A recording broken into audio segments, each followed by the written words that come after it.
तीन शब्द हैं, चिंता, फिक्र और ओना। इनमें क्या फ़र्क है? ओना सिंधी शब्द है।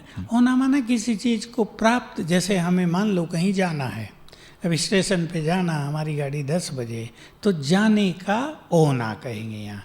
भाई जाने की लगन है, उसको हल्की चिंता भी कहेंगे, लेकिन उसे वो चिंता नहीं कहते जो चिंता खतरनाक है। वो एक लक्ष्य है कि भाई हमारे पास आधा घंटा है, आधा घंटे में हमें स्टेशन पहुंच जाना चाहिए। इसको बाबा कहते तुम्हें ओना लगा रहे याद करने का, तुम्हें ओना लगा रहे संपूर्ण बनने का, सतोप्रधान बनने का।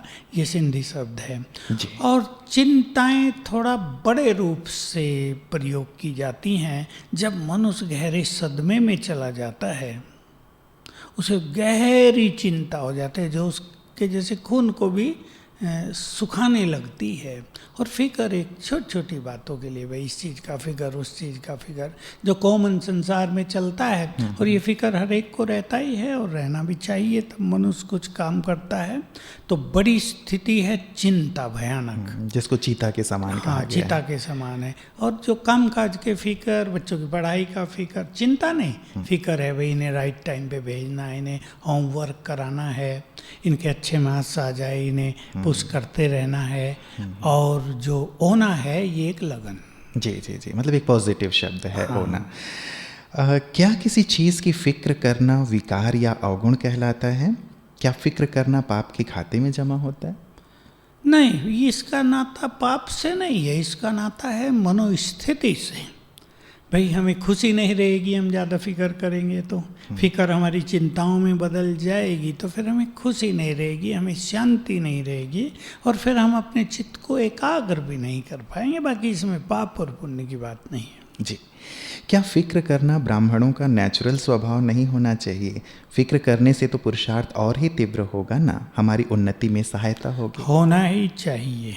अगर पुरुषार्थ का ही फिक्र नहीं, यह मान लो एक गृहिणी है, उसके घर में 4 मेहमान आए हुए और उसको अच्छा भोजन बनाने का ही फिक्र नहीं, यहाँ चिंता की बात नहीं, फिक्र, एक लक्ष्य तो होगा ना, एक लगन तो होगी ना, तो वो तो कुछ काम ही नहीं कर सकेगा। इसलिए अच्छे ब्राह्मण वही जो अपने श्रेष्ठ पुरुषार्थ का फिक्र करें। जी जी, इस फिक्र से बेफिक्र बादशाह नहीं बना, ये फिक्र करने से बेफिक्र बादशाह। जी जी, पहला प्रश्न ही यही था। कई लोग ये सोच करके कि बाबा ने मना किया है, स्थिति भले ही डामाडोल हो रही हो, लेकिन अपने पुरुषार्थ की भी फिक्र नहीं करना, मस्त रहो जो हो रहा, ठीक है।